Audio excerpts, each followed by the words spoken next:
No tere hommikust, Viljem. Tere hommikust. Oleme nüüd siin mõnusas lumises aprillikuus omadega juba otsapidi ja podcasti mitmes osa meil on juba kuues osa. Kuues jah. Järjest tuleb. Veel niipea ei plaani lõpetada ka. Pigem ei plaani. Ja kusjuures just enne ma avastasin, täna on Satoshi sünnipäev. Väga huvitav. See on siis see kuupäev, mis tal seal foorumis on ju? See on vist märgitud foorumis tal selleks nagu sünnikuupäevaks Okay. 5. aprill 1975 ehk siis 5. aprillil täna lindistame seda. Ma ei tea, kas läheb täna üles ka või kunagi. Vaatame, lähipäevil, täna või lähipäevil. Okei, aga jaa, et mõtlesin, et räägiks natukene selle põhjal, mis ma tegin Facebookis ühe postituse või mitu postitust seal finantsvabaduse grupis ja tahtsin nagu uurida inimestelt, et mis see nagu põhjus on inimestel, miks nad ei ole valinud Bitcoini näiteks üheks selleks varaks, kuhu investeerida või kus oma raha säästa või hoida ja et millised nagu need nii-öelda vale arusaamad selle kohta on ja kõik see, et mulle meeldib see finantsvabaduse grupp Facebookis, see on nagu lahe grupp, seal on kõik on sellised suhteliselt aktiivsed ja hästi kirglikud selle investeerimise teema kohta ja alati, kui seal mingi Bitcoini teema on, siis seal läheb mingi kõvaks vaidluseks kohe ja igaüks võtab sõna ja ma vaatasin meil see postitus, mis ma tegin, sellel tuli ka seal mingi juba üle 60 kommentaari vist kokku, et läks kõvaks aruteluks seal ja tegelikult on hea näha, et vähemalt inimestel on huvi või nagu selles mõttes huvi, et ikkagi võetakse sõna selle teemal, et järelikult see puudutab ikkagi kõiki inimesi või nagu et nad nagu tahavad aru saada või siis paljud ei tahagi võib-olla aru saada, aga nagu kõigil on mingi arvamus tekkinud. Mööda vaadata sellest on järjest keerulisem ikkagi. Ja, et nii on, et siis seal jah, ma ei tea, neid vastuseid tuli seal igasuguseid ja mõned ma printisin välja ka, et võib-olla saame siin natukene arutada nende asjadele. Panin printeri käima ja nagu vist pandi juba ka keskpankades kohati käima, et ma ei tea palju, märtsis tuli vist jälle mõnisada miljard juurde. Pankade päästmiseks vist jah. Et see Föderaalreservi balance sheet vist kasvas seal juba jah, nüüd esimest korda see aasta või esimest korda pärast seda, kui nad eelmine aasta hakkasid seda koomale tõmbama. Ja Euroopas ka vist. Euroopas ka vist ja see oli minu arust USA see Föderaalreservi balance sheet oli juba seal mingi 500 miljardit peaaegu kasvanud selle mõne nädalaga, kui pankasid hakati päästma. Et üsna jõuliselt läks see printer uuesti käima. Kuigi nad küll intressimäärasid natuke tõstsid seal 0,5% võrra, aga tundub, et ka selle koha peal pidurdavad ja ma ei tea, üldse on mingid päris huvitavad asjad maailmas toimumas nagu selles finantsmaailmas, et dollarit nagu tahetakse vaikselt hakata välja võtkima sellest kogu finantssüsteemist vist või? Jah, ülejäänud maailm üritab seda teha, USA ikkagi mitte. Jah, põhiliselt siis ikkagi ütleme Aasia ja Hiina, Venemaa ikkagi.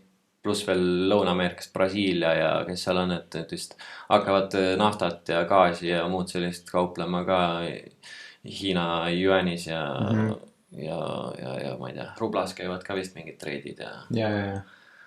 Et vaikselt suht loogiline samm ikkagi. Või see praegune süsteem, see oli ikka ainult aja küsimus nagu kui kaua see kestab või kuna lõpeb. Ja tundub, et nüüd hakkab lõppema vist ikkagi. Äkki on lõpu algus. Lõpu algus on tegelikult arvatavasti juba ammu ära olnud pärast seda, kui pärast eelmist suuremat seda finantskriisi juba hakkas see lõpu algus pihta. Jah, tegelikult küll jah. Et kui ikkagi raha juba sellises koguses lahendatakse, siis nagu midagi head sealt tulla ei saa tegelikult. Et jah, aga ma ei tea. Vaatame mingid kommentaarisse. Vaatame jah, siin ma ei tea, kas siin üks oli see, kus räägiti sellest, et deflatsiooniline raha ei saa toimida. Et ja me oleme mingil... Küsiks kohe, et mis punktist alates see inflatsioon? Et praegu on Bitcoini inflatsioon 1,7% vist. Äkki oli sinna kanti. Kuskil seal kanti, et nüüd siis järgmine aasta läheb see pooleks. Et kas siis ta ei toimi? Või ta peab veel ühe korra pooleks minema? Siis ta ei toimi? Või mis punktist see nagu on, et ta ei toimi? Või peab nagu see raha pakkumine ikkagi kasvama kõvasti rohkem. Või ta ei toimi siis, kui ta täitsa nulli jõuab see inflatsioon, ehk siis üle 100 aasta pärast.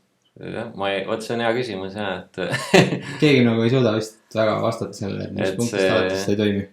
jah, kuigi noh, jah, kui mingi nurgalt jälle vaadata, siis ta on mingis mõttes deflatsiooniline, sest hästi palju Bitcoinist on selline, mis ei liigu kuskile, et isegi noh, praegu vist, ma ei tea, ma ei ole nüüd viimaseid neid chart'e vaadanud või infot selle kohta, et kui palju päevaselt exchange idest välja kantakse ja mis see nagu selle suhe selle uue kaevandatud kogusega on, et kas see on praegu kaevandatakse päevas rohkem, kui nii-öelda välja võetakse või noh, nii-öelda siis külma pannakse ära endale või on see vastupidine, et ma tean, et mingi vahe see oli küll siis, kui see bull run siin oli suurem, siis oli küll niimoodi, et see, mis päeva jooksul osteti ja välja kanti exchange ides, see kogus ületas ikka vist kahekordselt seda, mis päevaselt üldse kaevandati, ja noh, kaevandajad tegelikult isegi ju ei müünud palju, et nad pigem hoidsid enda reservidesse kõik, et ainult müüsid nagu marginaalse koguse selle, mis neil oli nagu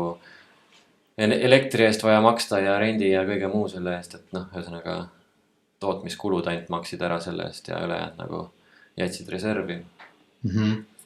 Aga jah, see noh, ma ei tea, see deflatsiooniline raha, et miks me arvame, et ta ei toimi või noh, miks keegi arvab, et ei toimi, on ju, noh, mina arvan, et see võiks toimida, kuigi ma ei ole ise ühelgi sellisel ajal elanud, kui on meil olnud deflatsiooniline raha. Aga selles suhtes, kui oli kulla standard, siis 19. sajandi lõpus, siis oli küll raha, noh, need paberraha küll loodi juurde, aga kuna tehnoloogia kõik arenes nii palju kiiremini, siis ikkagi hinnad langesid. Klassikalise kulla standardi ajal, ehk siis kas see oli halb kuidagi või kusjuures ma isegi just guugeldasin selle kohta, et 19. sajandit vaatasin palju siis inflatsioon oli või mis siis toimus nagu, et noh, tegelikult suurem osa sajandist oligi deflatsiooniline, mõned aastad oli paar protsenti inflatsiooni ja tegelikult ta oli seal nulli lähedal või siis isegi deflatsiooniline. Ja samas, kui me nagu vaatame tagasi, et igaüks võib ka seda ise guugeldada, et 19. sajandi leiutised näiteks, et mis sellel ajal loodi, et noh, see ongi just selle pointi jaoks, et siin kirjutas ka üks kommenteerija, et umbes, et siis kõik hoiavad seda raha ja keegi ei investeeri ja siis innovatsioon jääb seisma ja midagi enam maailmas ei muutu ja ühesõnaga raha seisab, et ainukene, mis selle rahaga teha saab, on see, et mingi vend palkab omale 100 000 püssimeest seda raha kaitsma, et siis, et ainuke viis, kuidas see raha majandusse tagasi jõuab, on läbi nende püssimeeste, kellele makstakse palka selle raha eest, on ju, aga noh. Väga huvitav teooria, pole kunagi kuulnud sellest. Et see on jah, ma ei teagi, siis see on nagu, kusjuures see ei ole esimene kord, kui ma midagi taolist nagu sellist teooriat kuulen deflatsiooni kohta, et nagu, et see on vist see ikkagi selles vanas paradigmas, selles vanas maailmavaates nii kinni selles majandusõpetuses, mida koolides õpetatakse, et ongi, et meil on ainult majanduskasvu jaoks on nagu see tegur, mis seda edasi viib, ongi see, et kui meil raha kogus suureneb majanduses, aga tegelikult see ju nii ei ole ja ongi see, kui siin 19. sajandi juurde tagasi minna, siis mis seal loodi, mis innovatsioon seal toimus tegelikult, telefon on 19. sajand tulnud, mis seal veel oli, ma vaatasin isegi seda auto esimene telegraaf ongi põhimõtteliselt põhimõtteliselt küll, elektripirn, siis mis seal veel oli, kõige rohkem leiutisi loodigi põhimõtteliselt 19. sajandi teises pooles. Ühed sellised just edasiviivamad ja läbi maailma muutvamad leiutised jah, tegelikult olid sellel ajal. Ja mitte ühelgi teisel ajal pole tavainimese elatusstandard nii kiiresti kasvanud kui 19. sajandi teisel poolel.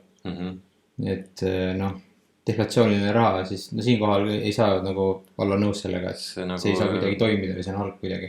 Jah, et pigem kui ajaloos on nagu näide olemas, et see asi toimis ja väga hästi toimis või noh, selles mõttes, et ikkagi väga suured arengud toimusid maailmas sellel ajal, siis ma tõesti ei tea jah. Et kui me vaatame nüüd tagasi praegust aega on ju siin viimasest sellest suurest finantskriisist 2008 on ju, et kui see rahaprinterid lükati huugama, et mida siis nagu pärast seda, et meil raha kogus ju kasvas nii meeletus kiiruses, et meil peaks nagu mega innovatsioon toimuma, mega sellised arengud maailmas, aga ma ei tea, kas see on nagu maailmas otseselt väga palju mingi läbi selle innovatsiooni on paremaks läinud või on lihtsalt toodetud suures hulgas mingit prügi kokku, on ju.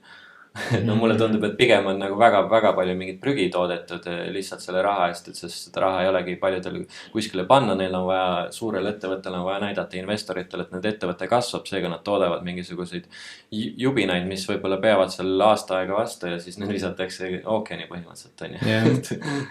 Et jah, ma ei teagi, et mulle tundub ka, et pigem nagu see inflatsiooniline raha nagu tegelikult viib meie maailma ikka väga vales suunas just, et see on minu arust on ikkagi nagu see tsivilisatsiooni nagu pidurdamine ikkagi mingit mõttes nagu taandareng, sest no kui me mõtleme loogiliselt, et kui sa oled üksikul saarel, siis sa pead investeerima, et sul algul püüad kätega kala näiteks ja siis sa ikkagi pead mingi investeeringu tegema, et valmistaks endale õnge ja siis sealt edasi paadi ja nii edasi, siis su see tootlikkus kasvab.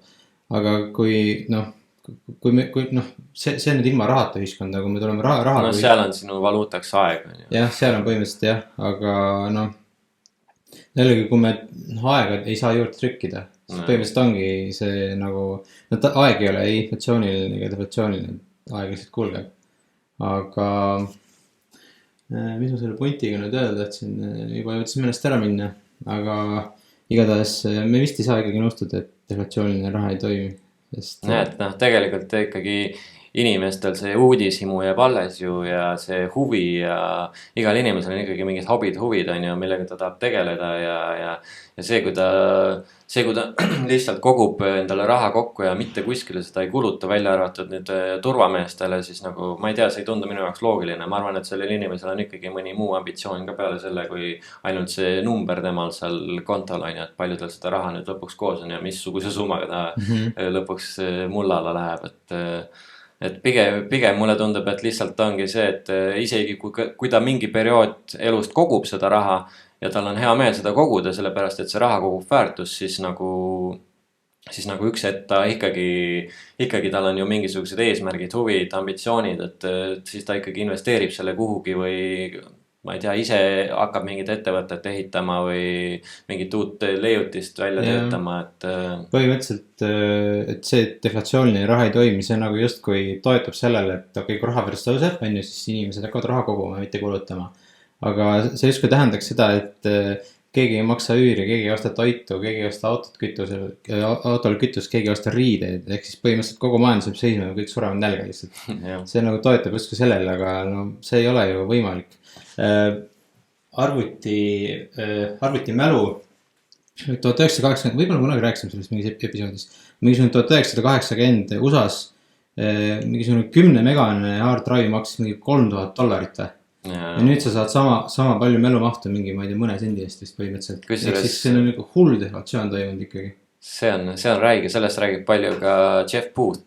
Keegi teab, võite otsida selle venna kohta ja tal on raamat ka The Price of Tomorrow, kus ta räägib ka täpselt sellest samast teemast, et tegelikult tulevik ongi pigem deflatsiooniline ja juba tehnoloogia meid järjest sinna viib. Tehnoloogia ongi, jah. Kuna tehnoloogia ikkagi on deflatsiooniline ja kui sul seal nendest arvutimäludest ja kõvaketastest rääkides ja oli ka üks päev, kui ma hakkasin vaatama, et mis, ei olnud tükk aega neid hindu vaadanud ja siis ma vaatasin ka nagu, et põhimõtteliselt tänapäeval saad mingisuguse 256 gigase mälupulgased 25 euroga nagu. See on nagu päris crazy, et ma mõtlen, et vanasti mitte väga vanasti, isegi ma ei tea 5 aastat tagasi saaks kõva ketastki enam-vähem selle hinnast sellise mahuga. Et see on nagu päris crazy, milline deflatsioon tegelikult seal toimunud on ja tegelikult see deflatsioon toidab seda tehnoloogia arengut ka, et kuna sul ongi odavam toota palju võimsamaid masinaid, võimsamaid süsteeme luua tänu sellele, et sa ei pea kuna sul on juba esiteks see sama kõvaketta maht või siis protsessori töökiirus on nii palju kasvanud selle sama raha eest, et siis nagu sul ei ole seda probleemi, et sul ei ole piisavalt seda töötlemisvõimsust, vaid nagu, et sul ei ole piisavalt raha, et seda töötlemisvõimsust osta. Tänapäeval sa võid osta ka mingi pilvest töötlemisvõimsust, kui sa tahad mingit asja seal, ma ei tea, mingit AI asja arendad või mis iganes, et nagu see, et hinnad langevad, see on tehnoloogia arengu täiesti normaalne nähtus ja see on täiesti loogiline ka. See on mingi, ma ei tea, 3. klassi matemaatika või põhimõtteliselt, kui sa viid selle nõudluse pakkumise kokku. Kuna meil tehnoloogia areneb, siis on meil kõike lihtsam toota ja siis, kuna kõike on lihtsam toota, siis ongi kõike tehnoloogiat ja kõik, mida me tarbime iga päev, kõike me veel iga päev järjest rohkem. ja see on täiesti loogiline, et see kõik läheb järjest odavamaks. Aga no, kuna praegu raha trükitakse juurde, siis see põhimõtteliselt töötab selle vastu. Deflatsioon ja tehnoloogia areng, see on nagu ühe mündi kaks külge põhimõtteliselt. Nagu ma just ütlesin, siis kuna meil on kõike lihtsam toota ja meil on tänu sellele meil kõike rohkem neid igapäevaseid asju meie ümber ja kõike, mida me siin vajame, siis ongi loogiline, et kõige hind langeb. Aga nüüd tulevad mingid poliitikud ja mingid, ma ei tea, pankurid ja kes seal kõik on, astuvad lavale ja ütlevad, et ei, see on halb. Tehnoloogia ei tohi areneda, deflatsiooni ei tohi olla. Ja nüüd hakkavad kogu sellele protsessi lihtsalt vastu töötama sellega, et hakkavad raha trükkima lihtsalt. Ja põhimõtteliselt, tõhnoloogia arengule tõmmatakse lihtsalt pidurid peale lihtsalt. Jah, kunstlikult lähevad hinnad üles ja muidugi veel see ka, et see nüüd võib-olla ei ole otseselt deflatsiooniga seotud, aga just sellega, et see raha hind on ju tõuseb, et sinu raha, mis sul säästetud on, et see kasvab ajas väärtus on ju, et siis üks väide on veel see, et siis ongi inimesed ei investeeri seda kuskile, vaid neil on parem seda koguda, nad ei võta seda riski, et seda investeerida kuskile, aga ma ei tea, ma isegi praegu näen, et isegi praegu paljud bitcoinerid ikkagi investeerivad teistesse bitcoini ettevõtetesse või siis isegi annetavad või toetavad mingit pidi ja neil ei ole kahju tegelikult nendest mingitest bitcoinidest loobuda, kui neil on enda jaoks paras kogus koos. Kuna see raha, mida see juurde trükkida, see viib selleni, et inimestel hakkavad tekkima säästud ja need säästud oma osakaal nagu sellest majanduse osakaalust ikkagi pigem kasvab. Me ei saa kindlad olla selles, aga see viib ikkagi selleni, et investeerimist on järjest vähem vaja, sest inimesel on säästud. Ettevõtted saavad alguse põhimõtteliselt inimeste enda säästudest. Mingisugune 100 aastat tagasi oli täiesti normaalne, Lääne-Euroopas ja USAs, et inimesed ostsid oma säästudest endale maja, siis said ettevõtte teha, said juba endale auto osta, USAs põhiliselt. Kõik oma säästudest ilma võlata, aga praegu see on ilma võlata, see on kõik võimatu teha lihtsalt. Ja 50-ndatel oli see, hakkas tekkima USAs ja Lääne-Euroopas, et põhimõtteliselt sul on peres ainult mees pidi tööl käima, sest kuidas ma ütlen, seda võlga ei olnud üldse, et põhimõtteliselt oligi, naine oli kodus, tegeles lastega, hoolitses pere eest ja siis ainult mees käis tööl ja samamoodi ühe palgaga nad suutsid osta endale maja ja auto ilma igasuguse võlata. Jällegi tänapäeval isegi 2 palgaga, seda ei suuda mitte keegi teha. Maja hind oli tollel ajal ju oligi kuskil aasta palk äkki või? Võimalik jah, ma ei ole täpselt kursis. Midagi sellist oli, ma kunagi uurisin selle kohta ja et USAs just et oligi seal 50-ndatel kuni 70-ndateni enam-vähem oli see nii, et põhimõtteliselt ühe aasta palga eest sa võisid maja osta, et kui sa piisavalt kaua säästsid, siis sa võisid osta ilma võlata ilusti omale maja ja ei olnud probleemi. Ja siis oligi põhimõtteliselt ainult ühe palga juures, et sul oligi naine tegeles koduga, kasvatas lapsi ja ma ei taha siin väita, et naise roll peaks olema, on ju koduperenaine olla, aga kui see sobib peremudelis, siis miks mitte, siis see võiks see võimalus olla. Aga praegu ei ole seda võimalust. Praegu seda võimalust ei ole ja praegu pigem peavad kõik tööl käima ja ongi, et lapsed viskame sinna lasteaeda ja teenime ise ülejäänud aja raha ja nii see on, et jah, aga jah, ütleme see ettevõtte loomine ja investeerimine ja kõik see, et mulle praegu tundubki, et praegu on lihtsalt tänu sellele, et see raha on nii odavaks läinud, see laenuraha on nii lihtne kätte saada, et siis ongi see, et minnaksegi seda lihtsamat vastupanu teed lihtsalt ja võetakse see laenuraha, et ilma selle, et on järjest keerulisem. Ja seda pumbatakse igast ettevõtetesse sisse, kes tegelikult selle raha eest paljud ostavad lihtsalt oma iseenda ettevõtte aktsiaid tagasi, et seda aktsia hinda üles viia või seda aktsia hinda vähemalt hoida seal. Täielik fake majandus lihtsalt. Et tegelikult, aga samas ja siis meil on tänaseks ongi vaadata näiteks deflatsioonilise ehk siis tehnoloogia, tänu deflatsioonilise tehnoloogiale on näiteks, mis meil on hiljutistest mingitest arengutest on ju tegelikult see chat GPT on ju see OpenAI, et see ju algselt tegelikult loodi avatud lähtekoodiga ja siukene non-profit projekt, et seal ei olnud ju, et seal ei olnud ka mingi seda, et nüüd investeeriti sinna selleks, et mingit tootlust saada, et see oli lihtsalt puhas huvi inimestel ja inimesed panustasid oma aega ja raha sinna ja nüüd siis Microsoft ostis selle ära või päris hea klotsi ees seal lõpuks ikkagi, aga ja siis viiakse selle jälle sinna teise ratasse tagasi, kus hakatakse sinna seda odavat raha sisse pumpama ja sellest üritatakse kõike mida iganes luua, et nagu tegelikult on näiteid ka tänapäevast, et meil ei ole vaja nagu majandusse seda uut raha juurde luua, et nagu vägevaid asju luua, et nagu saab olema rahaga väga ilusti hakkama tegelikult. Lihtsalt kui seda õigesti kasutada ja toota reaalseid asju, mida inimestel reaalselt vaja on, mida inimesed tahavad kasutada, et nagu mulle tundubki, et nagu see viimane 10-20 aastat on nagu meeletu tootmine on, igaüks toodab mingit suvalist sodi, mida iganes tal pähe tuleb ja siis ongi tegelikult enamus selle lihtsalt inimestel ei lähe isegi vaja ja peaasi, et saaks pankadelt lihtsalt järgmise laenu lihtsalt. Ja see väärtus ühiskonnale, see on nagu teisejärguline ja praeguses ühiskonnas või süsteemis ei saagi seda väärtust ühiskonnale nagu selles suhtes mõõta, kuna seda ei saa mõõta pankur, kes annab selle laenu. Kui laene nagu läbi rahatrüki ei oleks, siis ainuke asi, mis me saame selle järgi väärtust arvestada, et kui inimesed tulevad ise maksavad mingi toote või teenuse eest või ise soovivad investeerida oma teenitud raha ettevõttesse, siis me saame aru, et seal on väärtus, aga kuna praegu see tuleb lihtsalt pankadest, lihtsalt raha printerist, siis me ei saa seda mõõta või arvestada, kas seal on päris väärtus, mida inimesed hindavad. Ja ongi ja samas on see hinnasignaal on nii moonutatud tänaseks, et nagu hinnad ei ole tegelik hind, mis selle asja tootmiseks läks ja et see on nagu et see on siuke ma ei tea, mulle tundub ka, et nagu viimase sajandi pealt on näha, siis inflatsiooniline keskkond väga hästi ei toimi. Ta on tegelikult toiminud okeilt, on ju, et inimesed elavad suhteliselt mugavalt, kõigil on toad soojad, kas just kõigil tegelikult. Aga ei ole. Ja suurem osal jällegi ei ole, kes seal kuskil Aafrikas ja Indias, mis iganes. See süsteem toimib väga hästi neile, kes on seal tipus. Ja. Aga mina arvan küll, et nagu, ma ei tea, võiks anda võimaluse sellele uuele maailmale, kus ei ole sellist rahatrükki ja kellegi ei ole valikut, keegi ei küsi. Ja kus mängivadki kõik samade reeglite järgi rahalises mõistes, et ei ole mingit venda, kellel on nagu lõputu rahakott lihtsalt, et ta võib sinna kogu aeg raha juurde luua. Et siis nagu ma arvan, et inimesed tõuseksid uuele levelile küll oma arengus ja kogu ütleme mõtlemises ja ma arvan kogu inimkonna energia tõuseks kõrgemale tasemele. Ja ma arvan küll. Nii, aga mis siin veel huvitavat on? Mõtlen, mis seal oli? See oli okei.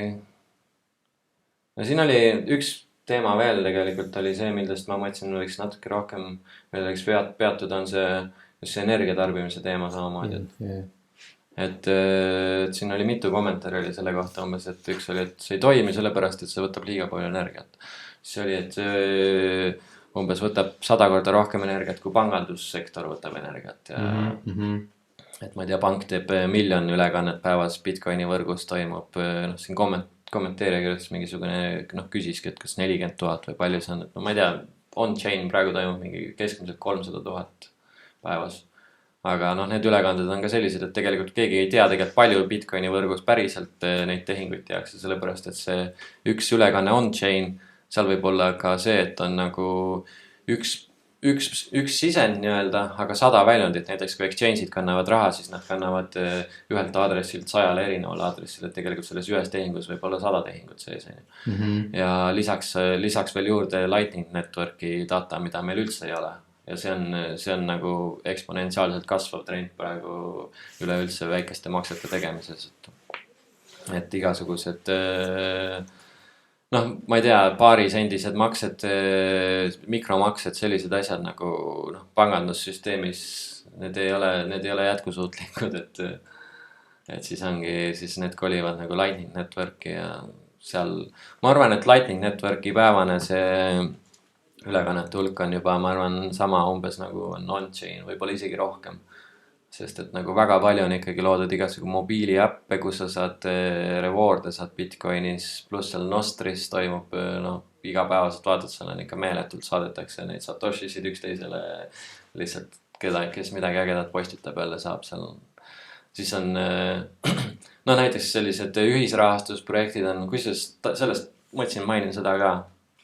Et päris ägedad projektid on jälle käimas seal Kaiser Fundis. See on Keiser, võime panna lingi ka, vist ühe podcasti oleme pannud ka selle, mis ongi selline Bitcoini nii-öelda ühisrahastus või raha kaasamisplatvorm. Seal on praegu lahedad kampaaniad käimas, kus kogutakse näiteks raha, et kõigile USA kongressi liikmetele saata Bitcoini standard, see raamat, mis meil on ka siin laua peal olemas. Et ja kusjuures minu arust see on juba peaaegu terve oma eesmärgi täitnud seal, et nagu bitcoinerid on saatnud sinna raha ja selle toetuseks ja sama aktsioon käib ka nüüd näiteks Belgia parlamendi orange pillimisega, et hollandikeelset seda Bitcoini standardit kõigile nendele parlamendi liikmetele saata. See on ka minu arust juba peaaegu selle eesmärgi täitnud, selle raha kokku saanud, et nagu neid hulle, neid inimesi on maailmas ikkagi väga palju, kes sellesse usuvad ja kes seda kasutavad ja kes selles väärtust näevad, et nagu mulle tundubki, et nagu väga paljud need kommenteerijad seal Facebookis, kes kommenteerisid, on ju, et noh, nad tegelikult ei ole seda teemat enda jaoks päris täpselt selgeks teinud, et mis asi see Bitcoin üldse on. Et pigem on selle vana rasva pealt, selle vana teadmise pealt lahmitakse nagu hästi palju. Ja siis tegelikult see põletab ka väga palju uusi inimesi ära, just et nagu kes tulevad, kellel võib-olla natuke on huvi, aga kui ta vaatabki seda teemat, ta vaatab seal on nagu kommentaarid on kõik sellised, kõik nagu üritavad hästi enesekindlalt vastata sellele, aga kui sa neid kommentaare loed, siis ja ise oled nagu Bitcoini kohta uurinud, siis saad aru, et need on ei ole väga vettpidavad tegelikult need väited, mis seal on, et nagu kusjuures üks väga hea kommentaar oli ka sellele teemale.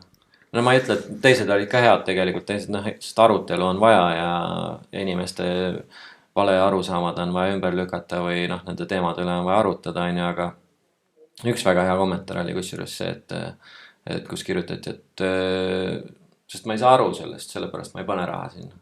See on aus. See on aus. See on aus nagu, see on nagu ikka öeldakse, et ära investeeri sinna, millest sa aru ei saa, on ju.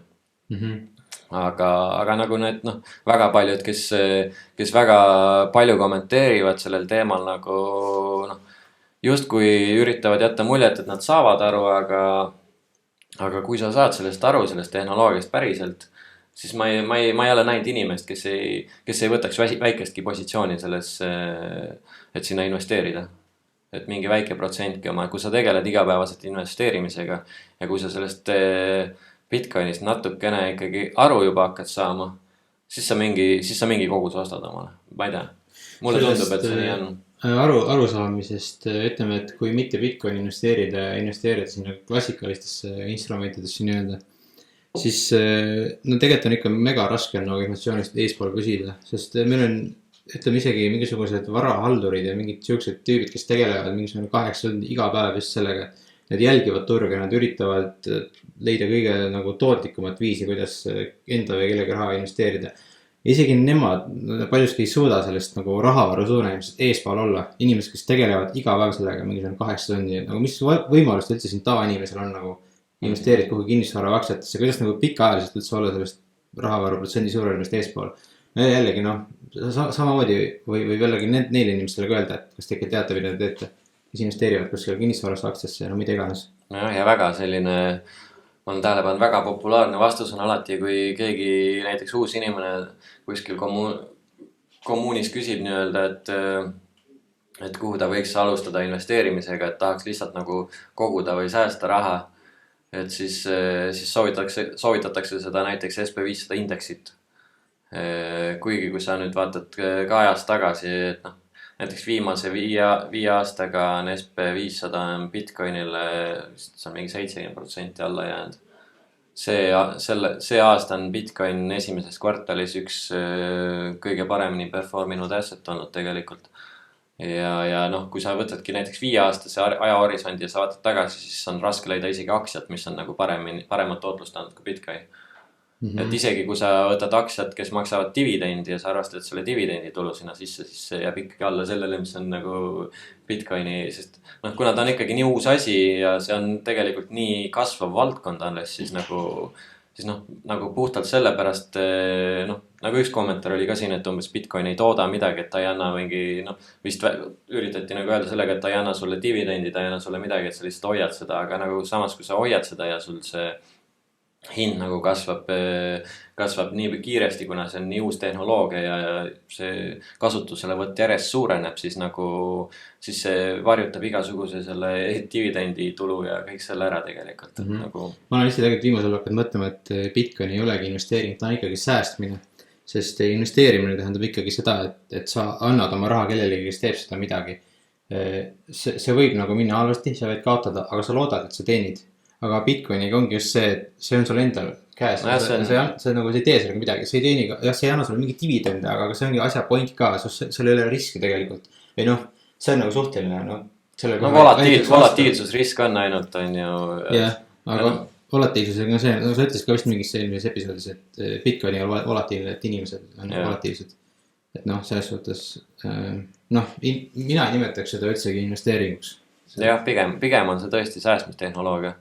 Aga lihtsalt, ma näen lihtsalt seda selle nurga alt ka, et nagu kuna ta on alles sellise kasvavas faasis ja tegelikult me oleme ikkagi väga alguses selles kasvukõveras, siis teda võib võtta ka praegu kui investeeringut. Sest et see kasv, sest seal on nii palju seda kasvu ees tegelikult, et on ka investeeringu mõttes päris hea valik. Selles suhtes, jah, kui mõelda selle investeeringuna, siis kuna on Bitcoini kogus ringluses on fikseeritud ja kõike muud maailmas saab juurde toote, põhimõtteliselt kinnisvara aktsiaid, kõike, mida sa poes näed, tooted, teenused, kõike, noh, tegelikult ikkagi luuakse pikas perspektiivis juurde, sest tehnoloogia areneb. See tähendab, et kõik hinnad langevad Bitcoiniga võrreldes või noh, kui sa arvestad eurodesse on ju, siis jah, hinnad tõusevad, sest raha luuakse juurde. Aga kui sa arvestad kõik hinnad Bitcoini, siis üle mingisugune 3, 4, 5 aasta, kui sul perspektiiv on, ütleme 5 aastat ja pikem, siis kõik hinnad langevad. Selles suhtes, ja kui panna raha Bitcoini, siis noh, seda saab vaadata kui investeeringuna, aga sul on enda nagu see kogus on paigas kogu aeg ja kõik ülejäänud tooted teenused muutuvad odavamaks. Selles suhtes sa ikkagi võidad kogu aeg, et noh, sa saad seda investeeringuna vaadata, aga noh, minu arust see ei ole ikkagi õige. See pigem on ikkagi säästmine ja noh, siin on see sama deflatsiooni jutt, millest me rääkisime, et tehnoloogia loob deflatsiooni ja hindade langust ja Bitcoin sobib siia nagu väga, väga hästi sellesse nagu noh, sellesse mõtlemisse. Ja eile vist vaatasin seda graafikut SP500, kui SP500 vaadata, kui sinna veel panna kooskõlla selle M2 rahavaru kasvamisega, ehk siis M2 on see kõik sularaha, kõik pangahoiused, kõik need kokku. Et kui sellega nagu, ühesõnaga, kui palju on raha juurde trükitud ja SP500, kui see asi kokku panna, siis SP500 ei olegi peaaegu tegelikult kuskile liikunud. Ta on nende finantskriiside ajal on sükest paar järsemat kukkumist olnud hinnas, aga muidu ta on sükene suht flatline tegelikult, aga kui sa võtad muidugi SP500 USD on ju dollari suhtes, siis on nagu läheb ka eksponentsiaalselt enam-vähem üles, kui sa vaatad piisavalt pikka aja horisonti. Aga jah, kui sa võrdled nagu selle raha pakkumise kasvuga, siis ta on suhteliselt flatline ja kui sa vaatad seda hinnastatuna Bitcoini, siis see hind langeb järjest, siis see nagu väärtus langeb. Kõigi hind langeb. Seega noh, kas sa saad nimetada üldse midagi investeeringuks, kui aktsiad ja kinnisvara ja kõik, või isegi kulla hind tegelikult Bitcoinis ikkagi langeb ja see on loogiline ka, sest kulda toodetakse kogu aeg juurde. Seega noh, jällegi kõik muu siin maailmas peale Bitcoini, kas sa saad nagu üldse midagi investeeringuks nimetada, kui kõik muutub ikkagi järjest odavamaks? Kui sa võtad baasvaluutaks võtad Bitcoini, siis on nagu raske leida neid seda tootlikku investeeringut, võib-olla seda on ka üks kommenteerija siin mõelnud, et siis umbes keegi ei taha kuskile investeerida, nad ei taha seda riski võtta, kaotada, aga mingi startupid, mingid kiiresti kasvavad ettevõtted ikkagi, siin vahepeal näiteks Tesla oli näidanud vahepeal kiiremat kasvu kui Bitcoin näiteks, et neid kohtasid on tegelikult ja eks siis langebki sellele tasemele, et nagu kas on huvi valdkonna vastu, nii edasi. Selles suhtes me inimesed tahavad alati rohkem raha teenida ja ettevõtjad üritavad alati rohkem viisi leida, kuidas rohkem tootlust tekitada ja selles suhtes ma ei usu, et investeerimine nagu kaob. Investeerimine ilmselt kinnisvarasse kaob, ma arvan, sest kinnisvara on ikkagi, ta ei ole nagu ikkagi savings account inglise keeles, see on ikkagi nii-öelda toode, mida inimesed tarbivad. See, et sul on katus pea kohal ja siis hinnad ümber.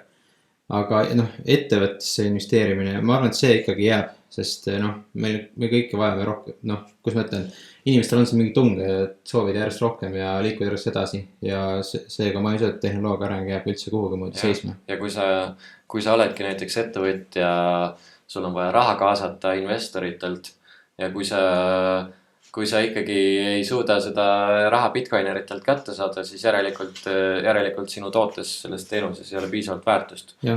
Et keegi sinna raha paigutaks. Et jah, mul läks korraks mõte. Aga võtame siit järgmise punkti. Tegelikult me hakkasime energiast rääkima, aga kuidagi jälle jõudsime tagasi ja deflatsiooni asjad. Jah, energia. Üks mõte, mis meil selle energiaga oli see, et mulle isiklikult ei meeldi, et inimesed tolmuimejaid kasutavad. Tolmuimejad võtavad mingisugune 2000 korda rohkem elektrit kui see, et sa harjaga pühid. Ja samamoodi pesumasinad. No miks nüüd aja, inimesed võiks kätega pesu pesta. Ja miks inimestel autos üldse vaja, nad võid jalutada ka ju. Jah, et see energiaväide on alati selline, et võtab liiga palju energiat või, aga nagu kes ütleb, kui palju on liiga palju energiat ja kes ütleb, mille jaoks on õige energiat kasutada tegelikult, et kui meil ikkagi on tegelikult, noh, energiat on ka meil mingis mõttes lõputu kogus, sest me saame seda alati leida juurde kuskilt, kuidas seda toota, on ju. Aga noh, sellel on mingi hind, siis miks mitte seda kasutada sinna, kus sul enda tunned, et seda on targem kasutada, on ju. Ja Bitcoin, noh, üks väide võib olla paljudel see, et umbes, et noh, kuna meil on see kliimateema on ju aktuaalne, et siis nagu saastab, et just kui energia kasutamine saastab, et me peame igal pool seda energiat nii hullult kokku tõmbama, aga noh, näiteks Bitcoini puhul on tänaseks on juba üle 55% on taastuvenergia või selline puhas energia, siis ütleme, seal on tuumaenergia, hüdro, tuul, mis seal veel on ju kõik. Ja siis mingisugune 20% on gaas, kuskil teine 20% on siis veel kivisüsi jäänud. Aga nagu Bitcoin ikkagi väga tugevalt kaldub sinna puhtama energiakasutuse poole, et mõtte, kui see traditsioonilise pangandusega võrreldes, ma arvan, et nagu siis Bitcoin ikkagi tarbib märksa puhtamat energiat kui traditsiooniline pangandus, sest Bitcoin otsib seda kõige odavamat, seda kõige säästlikumat energiat nii-öelda, et selleks on tänapäeval ikkagi see tuumaenergia, hüdroenergia, kõik need on ja sul ei ole mõtet nagu kaevandada Bitcoini, kui sul energia eest, ma ei tea, maksad sul nii palju, et sa ei teeni midagi.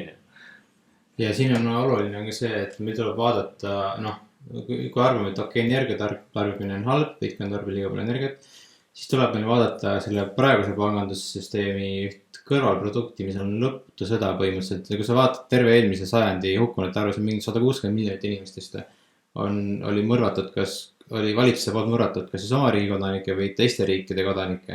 Et kas siis see on nagu siis targem, mida teha või? Ja noh, võib-olla paljude inimeste jaoks jääb nagu see, nad ei näe seda sidet selle raha ja sõja vahel. Et pigem on see, et noh, kuna meil ju meedias ikkagi alati räägitakse konfliktidest ja asjadest, siis on see pigem mingid poliitilised küsimused, mingid territoriaalsed küsimused, nii edasi. Alati on poliitiline probleem. Jah, aga noh, tegelikult see juurpõhjus on ikkagi pigem seal see raha taga. Et nagu, ma ei tea, kui paljud inimesed nagu tänaseks enam usuvad seda ametlikku teooriat 9/11 kohta ja nii edasi. Et ma ei taha mingi siin vandeneo teoreetiku asja hakata rääkima, aga nagu noh, ma ei tea, kui vaadata kõik need, mis nad seal Lähis-Idas Ameerika käinud sõdimas on, siis nagu siis ei ole mingisugused terroristid nii-öelda mingisugused, keda nad seal püüavad, et seal on alati ikkagi mingid muud huvid mängus. Petrodollar on siin kohas märksõna. Ja, et kui Gaddafi tahtis hakata naftat müüma kulla eest, siis või noh, mingi kullaga tagatud valuuta eest ja hinnastama üldse seda uut moodi mitte dollaris, siis ei läinud kaua, kuni kohe oli USA platsis ja võeti diktaator maha. No ta ilmselt oli ka diktaator, aga need raha, noh, need monetaarpõhjused olid seal taga ikkagi palju suurem kui see, et ta on lihtsalt diktaator. Et nagu jah. Ja ma ei tea, üldse see ongi need sõjad esiteks kestavad nii meeletult kaua, nagu näiteks Afganistanis oldi ka seal, ma ei tea, kas 20 aastat sees või kaua. Ja selle aja jooksul kulutati triljoneid dollareid 2 triljonit äkki oli see hind, mis seal. minu arust osakaalutab 2 triljonit, või 2 miljardit iga aasta vist. No see on isegi väike summa. Tänaseks juba rohkem. 2 miljardit on 1000 korda väiksem kui 2 triljonit. Et oligi, nad matsid ka Afganistani, matsid nad ka sinna mingisugune 2 triljonit dollarit. Ja tegelikult ei muutnud mitte midagi sellega. Ainuke, kes sellest teenisid, olid relvatootjad ja nende investorid.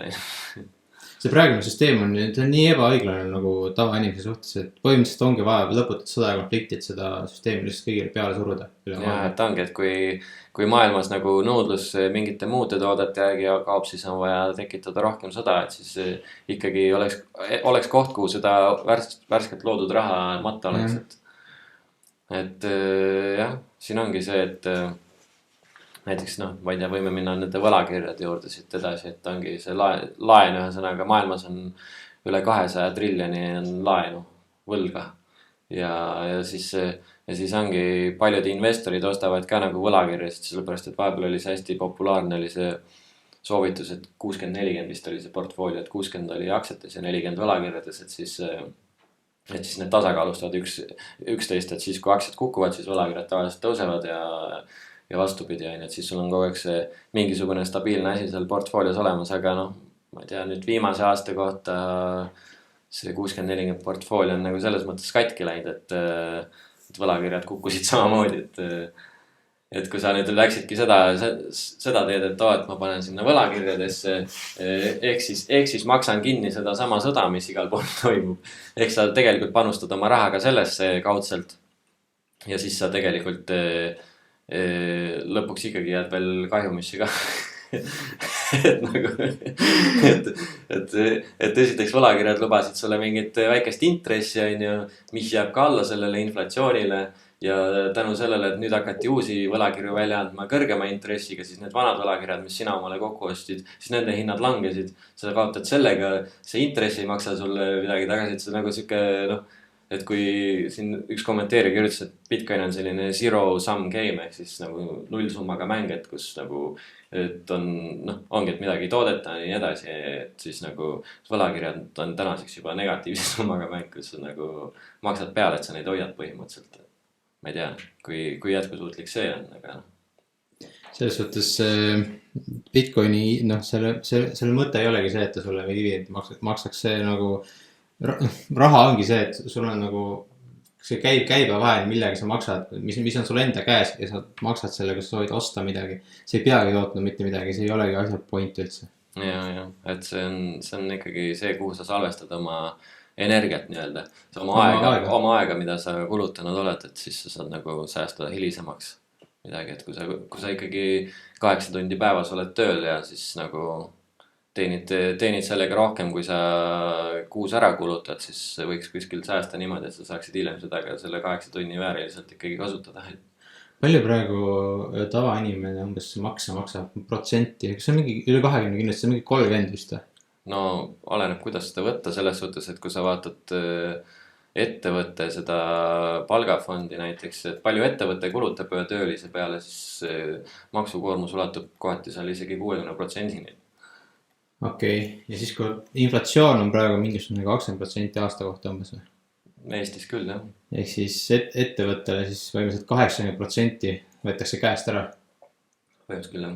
Jah, nagu see ei ole orjus, siis ma ei tea, mis see on. See on kindlalt ikkagi orjus. See on ikka jah, et nagu väga tugevalt on see.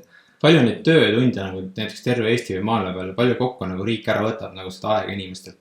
No tavainimestel on see protsent on ju väiksem kui 80, see on ikkagi mingisugune 50 siis või midagi sihukest. Ütleme, et kui maksukoormus tavainimesel, tavatöölisel mingi 30, paned siia inflatsiooni otsa on 50. Palju nagu üle terve maailma nagu kogu inimestelt nagu tunde varastatakse riikide poolt. No see ei ole midagi muud kui lihtsalt orjandus või tänapäeval orjandus. Et nagu jah, varem on kogu aeg tõstetud ju makse, igasugused uusi makse välja mõeldud, siis nüüd viimasel ajal, kuna see maksukoormus on nii kõrgeks läinud, siis see nagu enam see ei ole väga populaarne asi, mida teha enam, siis nüüd ongi see, et pigem on selline varjatud maks on inflatsioon, mis pannakse peale lihtsalt inimestele. Ja nüüd, kuna see inflatsioon nagu väga suureks minema, siis hakatakse inimestele peale suruma seda rohepööret, et ärge tarbige üldse, ärge tehke midagi, siis ei ole inflatsiooni ka. Sööge putukaid ja põhimõtteliselt küll, jah. Kõike, mida, noh, punast liha on suht raske toota või noh, see on vaja ikkagi lehmad ja karjamad ja see ei ole niimoodi, et kui põhimõtteliselt, kui selle nõudlus tõuseb, et siis kohe saad rohkem toota, seda on ikkagi nagu keeruline rohkem toota, aga võrreldes sellega mingisugused soja ja putukat on ikka väga palju lihtsam toota.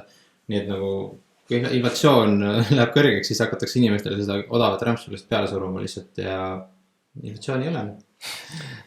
Elavad kõik varsti oma mingis väikses kuubikus ja mingi, ma ei tea, elektritarbimine on mingi 5% sellest, mis praegu ja autod on ka mingid põhimõtteliselt golfikarud ainult mingid väiksed ja kui üldse autosid on. Ja see inflatsiooni number on ka siuke naljanumber jälle. No siis ongi niimoodi, et kui keegi kuluta midagi, siis ei ole inflatsiooni ka. Ja see, kuidas seda inflatsiooni numbrit ka muudetakse, on ju see, et enam-vähem, et kui varem nüüd inimesed ostsid kogu aeg mingit kvaliteetset liha näiteks ja siis selle hind oli nende jaoks okei, mõistlik. Nad ostsid seda liha, siis kasutati selle liha hinda seal tarbija hinnaindeksi arvutamises, aga siis kuna selle hind läheb ülesse, siis see justkui näitab, et inflatsioon on toimunud, et hinnad on üles läinud, see tarbija hinnaindeks on üles läinud ja siis, aga samal ajal tänu sellele, et see hind on üles läinud, siis hakkavad inimesed paljud ostma seda mingit odavamat liha, näiteks kehvema kvaliteediga mingisugust toodet liha on ju. Ja siis samas need, kes inflatsiooni arvutavad või seda valemit kokku panevad, siis kuna algul oli see parema kvaliteediga liha seal, siis seda osteti kõige rohkem, siis nüüd, kuna selle hind on läinud üles ja seda enam ei osteta ka, siis on neil hea moodus nagu näitamaks, et inflatsioon on nagu väiksem, siis võetakse see sama kehvema kvaliteediga liha, mille hind on jäänud umbes samaks, mille hind on tõusnud sinna, kus oli varem see parema kvaliteediga liha, et siis nagu näidatakse, et see liha hind ei ole muutunud. Et siis pannakse lihtsalt see kehvema kvaliteediga toode sinna selle asemele ja sellepärast, et seda inimesed kasutavad rohkem, aga nad kasutavad seda sellepärast rohkem, et sest selle parema toote hind on tõusnud. Aga nemad saavad näidata, et muutunud ei ole midagi põhimõtteliselt. Varsti ongi selles tarbija nii-öelda selles ostukorvis, mida arvutamises kasutatakse, ongi säästuvesi ja putukaid. Põhimõtteliselt küll, putukakotlette näiteks. Kuskil Kagu-Aasias vist süüakse päris palju Vietnamisest teema. No ei saa öelda otseselt, et see vale on, kes tahab, see mida iganes, aga see, et seda peale surutakse juba, see on nagu väga halb juba. Ja, et siis on nagu, ma tunnen ka, et nagu see juba, meil veel, siin Eestis veel, ma ei tea, kui sa silmad kõrvad kinni paned, siis tundub, et on okei veel, et keegi ei suru sulle peale midagi, aga kui sa vaatad nagu, mis kuskil Euroopa Parlamendis ja igal pool, mis otsuseid vastu järjest võetakse, siis sa nagu tunned küll hakkad väike surve juba tekkima, et kuule, et tahaks natuke ikkagi vabalt elada. Et ma ei pea elama selle päris mingi askeetlikult ja ma ei tea, kiviaja inimese komma.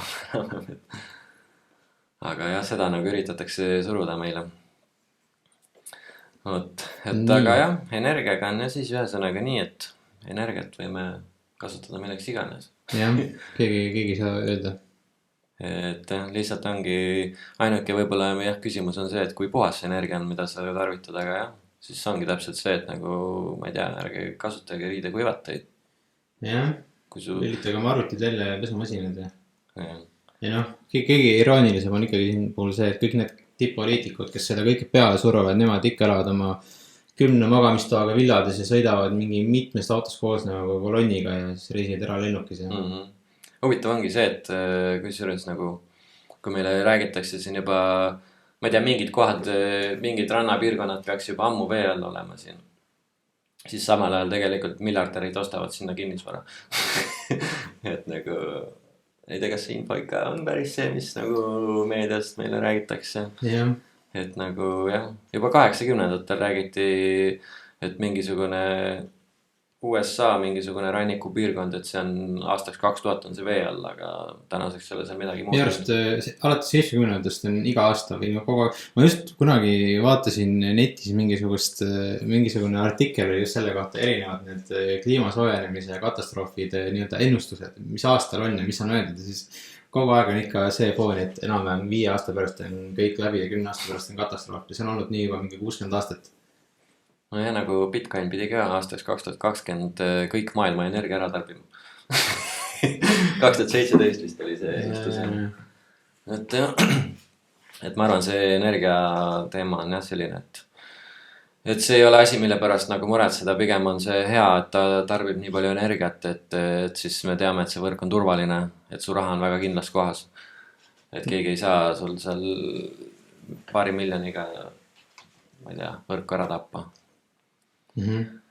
Vot, aga jah, ma ei tea, siis üks kommentaar näiteks siin see, et üks lisa ehk libaraha jälle juures, mis sellest arvad? On tal libaraha või mis asi?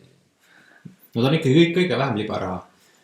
Ja mulle tundub ka kusjuures, et nagu kui võrreldes nende sadade valuutadega, mis maailmas on käibel erinevates riikides, siis Bitcoin nagu on üks vähem libasid ja tegelikult Bitcoin võiks selle lisaraha küsimuse ka lahendada, et meil olekski tegelikult üks siuke korralik raha, mida terve maailm saaks kasutada, mis liigub läbi interneti valguskiirusel igal ajahetkel ja kõik on siis põhimõtteliselt samal standardil, et sa ei pea mõtlema mingi valuuta kursi muutumise peale, sa ei pea mingi konverteerima oma raha ümber, kui sa lähed teise riiki, aga see on nagu päris, ma ei tea, minu jaoks tundub juba nii ajuvaba natukene, et sa ongi igale poole, kus sa lähed, sa pead oma raha ümber konverteerima mingi möllama ja siis on need ja siis seal riigis võib-olla on see raha inflatsioon jällegi ka, ma ei tea, kuskil taevasse tõusnud, et siis sa pead mõtlema selle peale ka, et kui palju see raha nüüd, et konverteerin ainult ühe päeva raha täna, et see täna ära kulutada. Et see, ma ei tea, võib-olla see üks lisaraha meil täpselt oligi maailmasse vaja, see sama Bitcoin, mis kaotaks need kõik ülejäänud lisarahad ära. Jaa, ma arvan sama. Ja see kogu see Bitcoini võrk, see toimib täielikult inimeste vaba tahtel, mitte keegi ei suru seda teistele peale.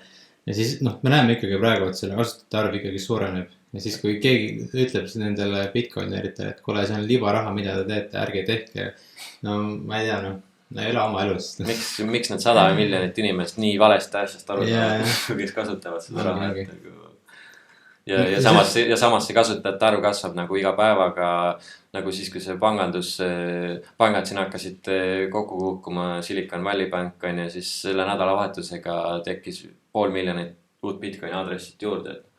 Ma ei tea, mingit väärtust ikka nähakse selles asjas või nagu, et järelikult ta midagi on ikkagi paremat kui see traditsioonilises panganduses ja traditsioonilise valuuta juures.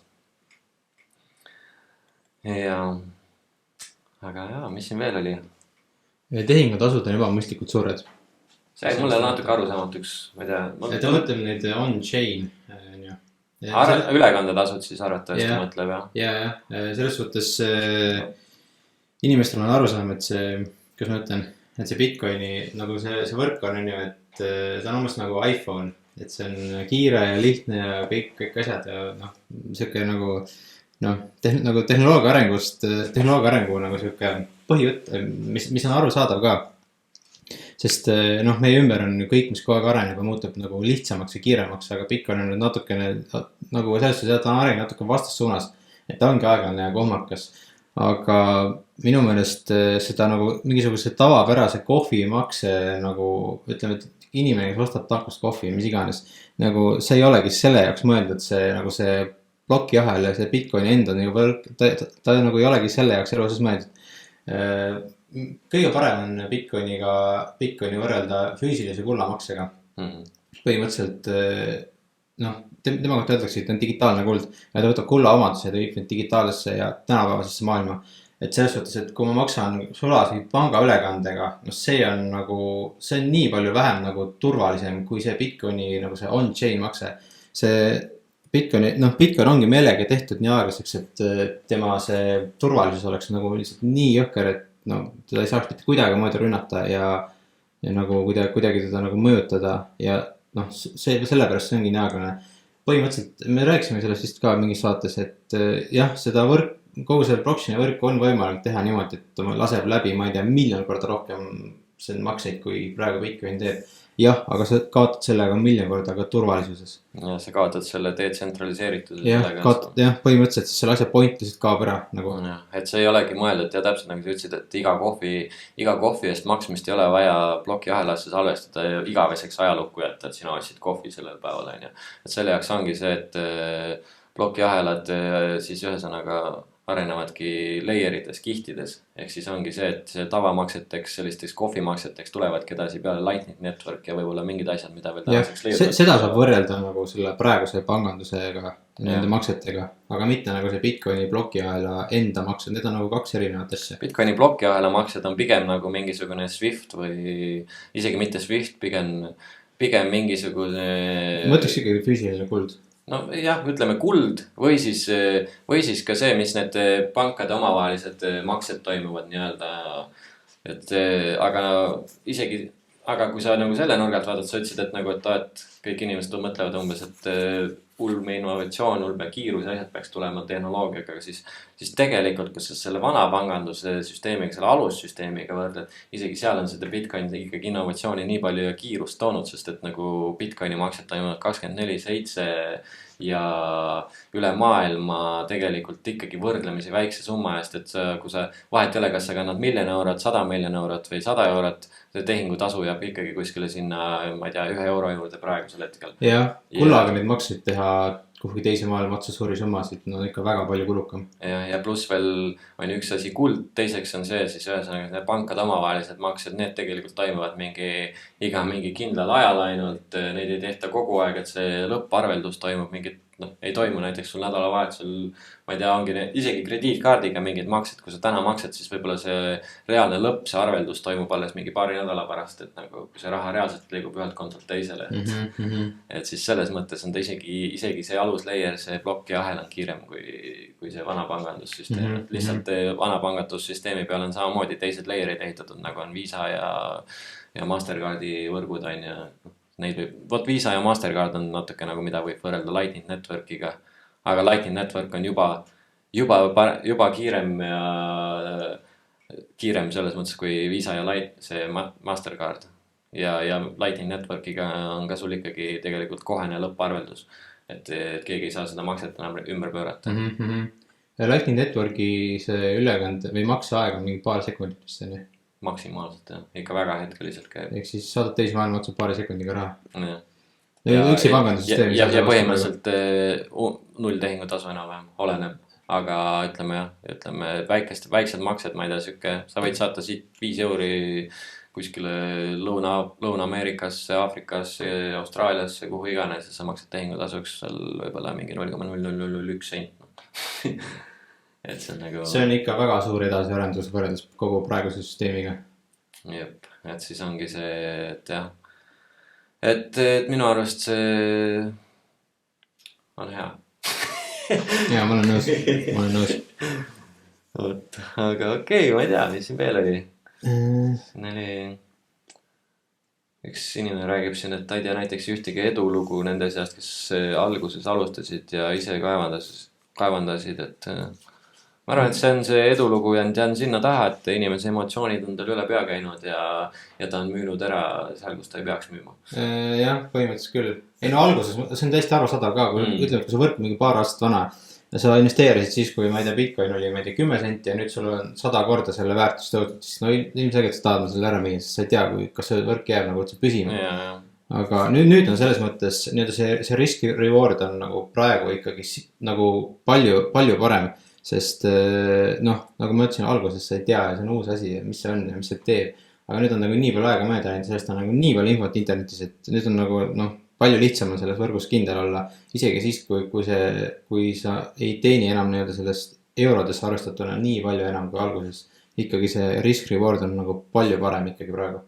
Selles suhtes küll, et nüüd on põhimõtteliselt see võrk ikkagi olnud sinna faasi, kus nagu seda tappa on võimatu ja kinni panna. Et nagu kui varem alguses seal esimesel mõnel aastal oli ikkagi kahtlused ja kõhklused, et see võidakse kuidagi kinni panna või siis tänaseks on ikkagi seda nii palju rünnatud iga nurga alt ja see on aina kasvanud ja aina tugevamaks saanud läbi nende rünnakute, et siis nagu, et see just see riski küsimus selles osas, et kas see võrk püsima jääb, on nagu väga minimaliseeritud, et seda riski põhimõtteliselt ei eksisteeri enam, et et volatiilseks ta jääb kindlasti veel mõneks ajaks, on ju, just see hinna volatiilsus jääb, ma arvan, siin veel järgnevaks 10 aastaks, aga sellega peaks arvestama, et see volatiilsus on pigem ülespoole. Lõpuks on ikkagi number go up. jah, ja just see järgmine, ma arvan, sihuke 10 aastat ongi see aeg, kui on see nagu tegelikult see risk-reward on kõige parem. Et siis sul ongi see just see hinna mõistes, ta liigub kõige rohkem üles ja samas ongi see, et see risk on juba ära maandatud, et lõpuks see volatiilsus on ka, nagu me ütlesime, et lõpuks ikkagi see Bitcoini hind liigub ikkagi pikas perspektiivis üles, kui su ajaperspektiiv on mingisugune 3+ aastat, siis on nagu, no ütleme 3-5+ aastat, siis on nagu raske selle kaotada. See nagu kuidas sa võtad, et seda kaotada, vaata, et ongi see, et tegelikult kui sa tahad eurodesse ümber arvestada, siis et seda mulle ma ise mõtlen nagu niipidi, et ongi, et alguses muidugi ma mõtlesin samamoodi, kui ma tulin, et ikkagi arvatasid kogu aeg eurodesse, et mõtled, et palju sul eurodesse asi väärt on ja et kui ma nüüd vahetan ringi euroks, et siis ma olen rikas või mis iganes, aga nagu tänaseks ma olen nagu jõudnud sinna kohta, kus ma nagu ei mõtle enam sellele, et seda eurodesse ümber vahetada, sest ma enam ei plaani seda eurodesse ümber vahetada. Minu eesmärk on tänaseks lihtsalt kogudagi ainult Bitcoini ja arvestada, palju mul on reaalselt Bitcoini endal, et see ei oma enam tähtsust, palju see eurodes väärt on, jah, aga ma ka ei mõtle enam väga sellele nagu, ma ei ole kunagi nagu müünud sellepärast, et hind langeb. Ma olen küll mõned korrad müünud, sest mul on vaja midagi osta. Näiteks kui ma raamatut trükkisin, siis mul oli vaja müüa, sest ma tahtsin raamatut trükkida. Aga mitte ühtegi korda ma ei ole müünud, sest hind langeb. Ja need müügid ongi, mul samamoodi, kui võib-olla mul on mingit kapitali millegi jaoks on tarvis, et ma olen pidanud müüma. Aga ma olen pidanud sellepärast müüma, et seda hetkel ma ei ole saanud mingite teenuste eest maksmiseks kasutada. Aga mida aeg edasi, seda rohkemate teenuste eest saab juba otse Bitcoinis maksta, et mul ei olegi vaja seda eraldi euroks enam müüa. Mul ei ole vaja eurot osta, ütleme niipidi. Et mul ei ole vaja eurot osta, et mingite asjadest maksta ja ma ikkagi juba näen seda, et tulevik on see, kus makstakse ka palka sulle otse Bitcoinis juba. Tegelikult ka Ameerikas juba päris paljud mingisugused Bitcoini ettevõtted näiteks arendajatele maksavad otse Bitcoinis. Mingisugused poliitikud isegi mäletan, mingi senaator võttis ka pool oma palka juba Bitcoinis ja näiteks NFL-is mingid jalgpallurid võtavad oma palka Bitcoinis ja nagu trend selles suunas liigub lihtsalt. Et kasutus on ikkagi võrreldes tavavaluutaga veel võrdlemisi väike tal, et see kasutuskohtasid on vähe, aga neid tuleb aina juurde, et siuke lehekülg on ka olemas nagu btcmaps.com äkki oli, kus on siis nagu näidatud maailmas need kohad, et kus saab Bitcoiniga maksta, järjest kantakse sinna juurde neid kohtasid ja tegelikult seal on juba ikkagi tuhandeid ja tuhandeid neid kohtasid olemas. Eesti on ainultki siukene must auk põhimõtteliselt, kus vist oli mingi 2 kohta enam, kus sa saad Bitcoini kasutada, üks oli mingi Bitcoini automaat, oli mingi autotöökoda, aga meile saab maksta Bitcoini või neid raamatuid tehta. Jep. Pigem mis seda tekkegi. Liiga lihtne, sealt saad poe, seal on pood ja kõiki neid raamatuid saab Bitcoini eest osta. Otse sealt või siis otse meie käest või kuidas iganes.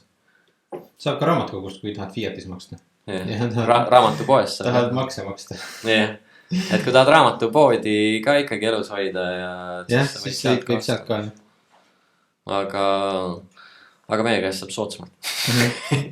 Just. Nii on. Aga see ongi selles suhtes, miks ma nagu natuke üllatusin, et siin ainult üks kommentaar oli selline, et ma ei saa aru sellest nagu, et selle pärast investeeri või ei osta Bitcoini, et nagu ma olin tõesti natuke üllatunud, aga kui on nagu inimesi, kes tunnevad, nad aru ei saa, siis siin on tõesti mõned raamatud nagu, need on pigem sellised, mis räägivad sellest raha fundamentaalsest probleemist, mis probleemi see Bitcoin suures pildis lahendab, et võib-olla ei räägi sulle täpselt, kuidas seda hoiustada, kuidas osta ja kõike seda teha, aga seda infot leiab juba internetis päris palju ja see hoiustamine on kindlasti väga oluline, et seda õigesti teha ja ma praegu hakkasin seda ilmselt lahkama, aga enne Bitcoini ostmist kindlasti seda hoiustamise kohta uurida. Jah, et ma ei tea mingi riistvara rahakott või siis võid arvutisse ka rahakoti tõmmata, aga lihtsalt sa pead olema selles arvutis kindel, et seal ei ole mingit pahavara sees, kes jah, see on ikkagi pigem mitte soovitatav. Nende see külm rahakott on ikkagi see, noh, kõige parem. Ja üks variant on lihtne, turvaline on see, kui sa internetis on selline, võime panna lingi sellele, kus saab paberrahakotti genereerida. Et sa lähed sinna lehele näiteks, lülitad arvutis wifi välja, genereerid selle rahakoti, salvestad või noh, ma ei tea, salvestad selle rahakoti andmed endale ära ja siis saadad sinna ja siis paned selle lehekülje juba kinni ära kõik, et noh, et juhuks, kui sul peaks olema mingi keylogger või mingi asi sees, mis sul näiteks neid arvutist üritab pilte teha, et siis ekraanipilte või midagi, et siis nagu, et siis ei jõua kuidagi internetti see asi, aga no neid moodusid on jah mitmeid, aga me peame, ma arvan, ühe episoodi tegema päris sellest, kuidas hoiustada või nagu rääkida nendest võimalustest erinevatest. Vist küll, jah. Et jah, aga noh, tegelikult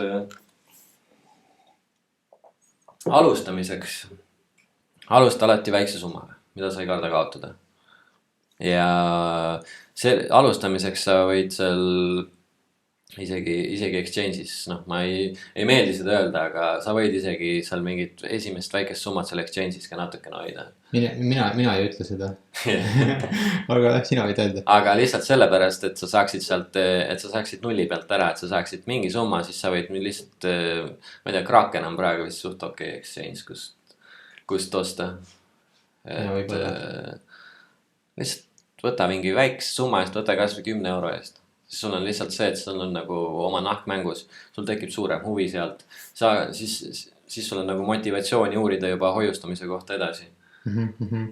Et mingi üliväike summa, see on lihtsalt selle jaoks hea, ma ise tunnen, et see on nagu psühholoogiliselt sulle hea, et siis sul on midagi olemas juba. Ja siis sa näed, kuidas see hinnavolatiilsus, mis see hind teeb, on ju, noh, kuigi sellele sa ei tohiks väga palju tähelepanu alguses üldse pöörata. Aga sa lihtsalt saad nagu emotsioonidega natuke harjuda, mis sul tekivad sellega, kui sa näed seda hinda, vaata. Aga jah, see on nagu väga teisejärguline asi, et nagu kui sa sisened sellesse asjasse, sa mõtled sellega tegelema hakata, siis kindlasti võtta harisont 5 aasta pluss nagu. Jah, 3-5 aastat enam töötakse. Et ära ürita kiiret raha teha, et kiirelt tulnud, kiirelt läinud öeldakse selle kohta. Ja seda on nagu natukene keeruline nagu seletada ka inimestele, sest noh, nagu me oleme kõik harjunud elama maailmas, kus nagu mingit sääst ei eksisteeri ja nagu tulevikul ei ole väga mõtet nagu mõelda väga pikalt ette, sest nagu ebakindlus on kõigile, sest mitte keegi ei saa säästa ja mitte keegi ei saa nagu oma tulevikku kindlustada, see on nagu järjest keerulisem. Ja siis kuidagi hakata seda nagu inimestele selgeks tegema, see on täiesti nagu nullist alustamine nagu. Ma olen oma sõpradele ka üritanud nagu kuidagi nagu seletada, et nagu see ajaperspektiivi teke, et sulle tekib võimalus nagu tulevikule mõelda ja siis noh, see on siuke nagu keeruline, see tahet nagu aru saada väga. Eriti raske on meil ongi tänu sellele ka, et nii palju on ahvatlusi maailmas. Igasugu reklaamid, asjad käivad sulle kogu aeg, iga aasta tuleb uus iPhone, iga aasta tuleb mingi uus asi ja uus äge vidin välja, mida sulle täiega müüakse lihtsalt. Pluss kogu see võlapõhine ühiskond, jällegi ma vist rääkisin sellest ka, võib-olla isegi mitmes saates juba, see lõputu võlg, see teeb seda, et kõik hinnad hakkavad säästudest siis eraldi nagu oma universumi triivima. Ehk säästud kasvavad lahku inimeste, või tähendab, hinnad kasvavad lahku inimestest säästudest ja see nagu tekitab inimestele, kes ei taha võlgu võtta järjest rohkem nagu nurkasurutust. Ja siis vaatad ümberringi, kõigil on uued telefonid, uued autod, mingi uued majad, kõik on nagu kuidagi rikkad, aga ise, noh, see on nagu järjest keerulisem seda ilma võlata teha ja siis kui sa ei võta võlgu, siis sa näed, kuidas sa jääd kõik maha, sa jääd nagu järjest maha kogu ülejäänud ühiskonnast, siis on nagu järjest keerulisem. Okei, no ma võtan ka siis võlgu, ma tahan ka nagu järelikult, aga see on nagu, noh, selles mõtlemisest tuleks nagu lahti saada, mida on praegu muidugi nagu järjest keerulisem teha. Ja siis tundubki see, et kui sa üritad nagu läbi säästmise midagi omale koguda ja siis sa näed, et võib-olla sa saad aastas säästadki seal paar tuhat eurot ainult. Ja siis sa näed, mida selle paari tuhande euro eest saad, et sa ei saagi tegelikult midagi selle eest, et siis sa nagu vaatad ümberringi, kõigil on uued telefonid, uued autod, uued majad, asjad, et siis sa mõtled nagu, et mida ma säästan sellest 2000 eurost nagu, et ma ei saa isegi neid asju, mis mul inimestel ümberringi on nagu, et siis nagu kaotakse see motivatsioon võib-olla ära säästa. Jah, seni kuni praegune süsteem kestab nii-öelda säästjad ja mitte võlguvõtjad on ikkagi kaotajad, aga mingi hetk hakkab see, noh, meie mõlemad oleme ilmselt nõus, et mingi hetk hakkab see praegune süsteem lihtsalt kaduma ja siis, mis nendest saab, kes on, kellel võlad on, me ei tea tegelikult. Kas, no mingi osa inimest jääb ikka oma majadest, autodest, asjadest ilma ikkagi.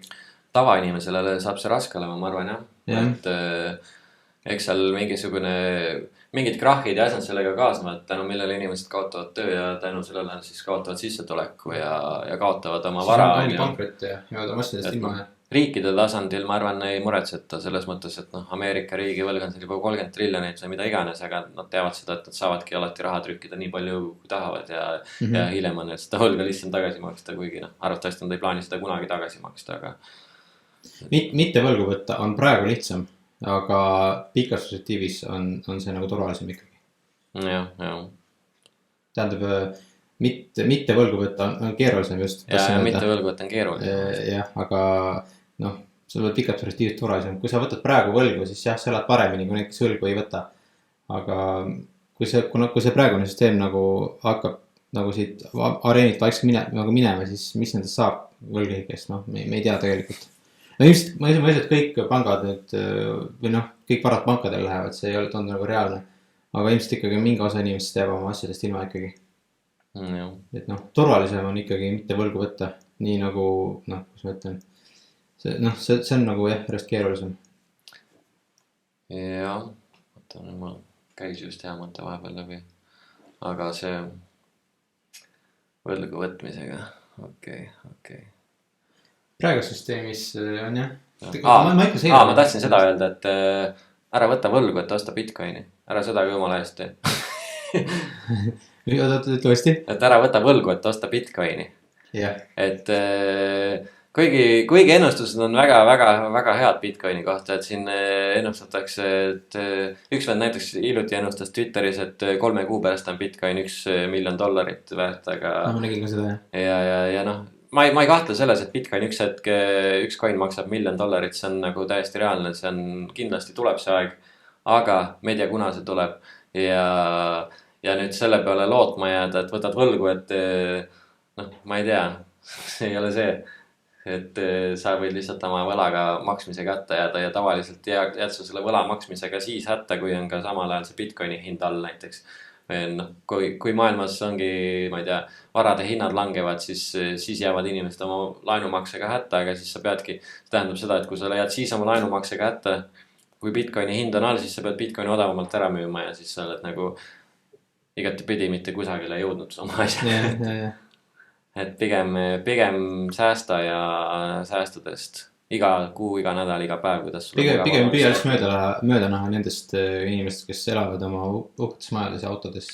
Praegu jah, see on nagu kaotamine ikkagi, kui sa ei võta võlgu, aga see pikemas perspektiivis see tasub ära ikkagi. Et kui sa tahad tõesti luksuslikumat elu, siis nagu pigem sea fookus sinna, kuidas sissetulekut kasvatada. Mitte sellele, et minna lihtsamalt vastupanu teed ja võtta see laen, et siis elada seal selle piiri peal täpselt, et kõik raha, mis sul sisse tuleb, maksad kohe teistpidi välja maksudeks ja laenudeks, et siis nagu, et nii sul ei teki säästa ega midagi, et nagu pigem kasvata sissetulekut ja säästa Bitcoinis ja vaata edasi. Just. Nii, kas meil on siin veel midagi? Ei tea, mis siin veel on. Okei, energia. See oli üks asi. Ja siin üks kirjutab siin, et oleks haipiga kaasa investeeris, aga siis oli muidugi juba buum täies hoos, et tavaliselt kui juba haip on täiega üleval, igal pool selle taksojuhid räägivad sellest, siis on võib-olla turg väga kuumaks läinud, on ju, et sa ei ole keelatud, ei ole halb sellel ajal ka siseneda. Aga sa mõtle 2 korda, et sa ei pane kohe sinna mingit suurt summat, et võib-olla hakkad vaikselt näiteks, kui sul ongi tollel hetkel seal, ma ei tea, mingi 10 000, 100 000, mis iganes euri, sa tahaks Bitcoini hullult paigutada just praegu sellepärast, et see on nii kuum teema, siis nagu mõtle 2 korda ja võib-olla pane sinna iga kuu mingi, ma ei tea, 1% sellest summast või 2% sellest summast ja vaata, kuhu see hind nagu vaikselt läheb. Et muidugi me ei tea, milline järgmine pulliturg olema saab, et see võib veel kreisimaks ja eksponentsiaalsemaks see hinnaliikumine kujuneda, kui varasemad on olnud arvestades, kuidas nagu see raha trükkimise kiirus on ka kasvanud, et mida rohkem raha trükitakse, siis seda rohkem sellest rahast see teekond leiab ka Bitcoini ja kuna see süsteem on juba praegu selles suhtes selliselt üles ehitatud, et aina rohkem on vaja raha trükkida, et seda vana süsteemi elus hoida, siis nagu siis järjest kiireneb ja järjest suurem see raha trükkimine ka, et see tähendab ka seda, et Bitcoini hind arvatavasti üks hetk jällegi väga kiiresti hakkab üles minema, et see aasta algus on muidugi hinnale kuidagi hästi mõjunud. Et võrreldes muude varaklassidega on ikkagi väga tublisti tõusnud, ma ei tea, 75% juba või midagi sinna kanti. Jah, üle 50. Jah, minu arust on juba kuskil 75 kandis on jah, võib-olla küll jah. Et inimesed otsivad seda ikkagi turvalisemat kohta oma rahale kui pangad ja nagu näha, siis rahatrükk ei peatu kunagi. Jah, seda on lihtsalt nüüd on jälle mingi uus nimi mõeldi sellele quantitative easingule ka, et ma ei mäleta, mis see oli mingi PTSP või midagi sellist. Regestades mingi, pannakse mingi uus nimi, uus projekt, mille raamis selles pankasid päästetakse ja tegelikult taustal tegelikult lihtsustatult see tähendab ikkagi uue raha loomist, uue rahasüsteemi juurde toomist. Et jah. Selle hinna suhtes ka, et mult on ka küsitud nagu päris palju, et mis sa arvad, mis see Bitcoin hind kunagi olema saab ja siis ma ütlengi, et kui põhimõtteliselt eurosid ja dollarit saab lõpmatuseni trükkida, siis tähendab, et Bitcoin hind võib ka lõpmatuseni minna. Ja mingi hetk juhtub see, et seda ei ole mõtet arvestadagi nagu eurodest dollaritest, see ei anna mitte midagi vist. Jah, nagu jah. Ma arvan, et jah, meie oma eluea jooksul kindlasti tahan uskuda, et me näeme ära ikkagi ühe suure valuuta euro, dollari, millegi sellise hüperinflatsiooni, et nagu sest inflatsioonil on juba see omadus, et ta ikkagi järjest kasvab ajas ja väike pidev inflatsioon viib ikkagi lõpuks suure ja väga kiire inflatsioonini. Jah, ei tea, selles suhtes, seda ei pruugi juhtuda, aga jälle me ei tea. Võib-olla jah, mõeldakse lihtsalt tuleb enne mingi keskpanga digivaluuta, millele antakse mingi natuke teistmoodi vääring. Sinu vist tahtsin natuke see teemaga minu arust, et vaata praeguse süsteemis raha luuakse siis, kui inimesed võtavad võlgu, aga Bitcoin annab võimalus inimestele säästa, ehk siis tänu Bitcoini inimesed ikkagi pikas perspektiivis võtavad vähem võlgu ja siis luuakse ka vähem raha. Ja see võib päästa siis dollari. Tegelikult ma ei usu, et see päästab, sest ütleme, et kui inimestel tekib võimalus säästa, siis nad säästavad ja võtavad vähem võlgu. Aga praeguse süsteemis on kogu raha on loodud läbi võla, ehk siis põhimõtteliselt, kui inimesed ei soovi enam võlgu võtta, siis hakkab ringluses oleva raha hulk vähenema. Aga mingi hetk tekib see probleem, kuna kõik võlad pankadel on ikkagi mitu korda suurem kui ringluses olev raha hulk. Ja see on niimoodi, et mingi hetk saab see tavaraha, fiat raha saab ringlusest suhteliselt otsa, aga maailmas on ikka mingi mitusada triljonit võlga veel.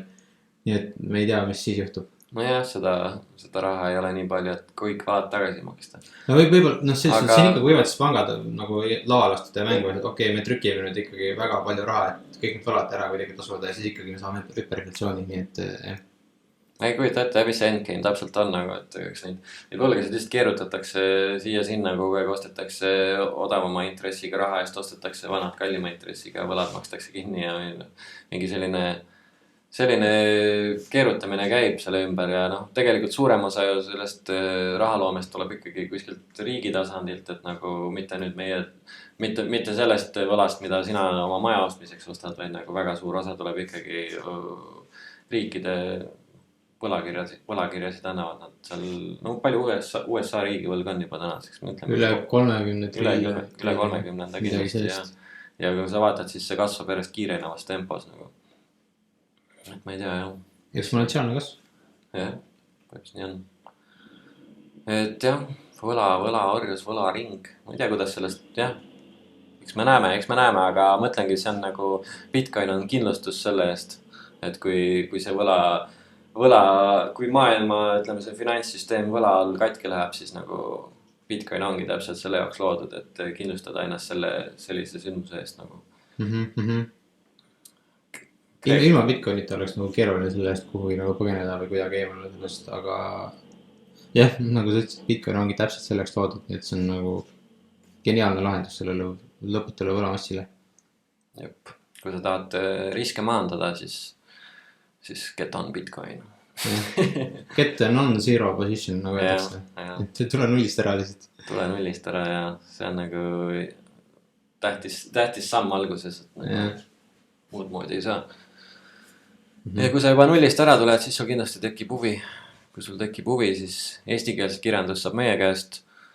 Ja mul on blogi ka olemas, kus ma olen ka kirjutanud mõned artiklid mingitest, no natukene just sellest poolest, kuidas hoiustada ja mingeid asju teha ja kuidas osta ja ma ei mäleta isegi, mis mul seal veel oli, kuidas kinkida ja et ma mingi hetk hakkasin blogi tegema, ma peaks tegelikult seda uuendama, ei ole ammu sinna midagi kirjutanud. Aga ja, no ma nüüd lähen kuuks ajaks, lähen Eestist ära, võib-olla siis mul tekib aega blogi kirjutada, et ühesõnaga kuu aega te ühtegi podcasti episoodi kindlasti rohkem ei saa. Aga jaa, mis meil maikuus on meil plaanis küll episoode. Meil on isegi plaanis jällegi, võib-olla sõidame jälle Tallinnasse, teeme paar külalisega episoodi. Jaa, see oleks päris äge. Et on midagi tulemas, kindlasti meie ei peatu veel, et meid ei huvita, mis teeb Bitcoini hind, mis mujal maailmas veel toimub, aga kindlasti ei huvita meid need poliitikud. Meil on natuke huvitav, eks me räägime ikka sellest, aga jah, see on nagu siuke, ma ei tea, minu jaoks on see siuke hea meelelahutus mingis mõttes. Jah, põhimõtteliselt ongi nagu tsirkuses, et kui mul Bitcoini ei oleks endal, kui ma ei hoiaks Bitcoini ja kui ma ei oleks Bitcoini avastanud, siis ma võib-olla oleks kohati mures natukene asjade pärast maailmas nagu. No kui Bitcoini ei oleks, siis oleks küll jah.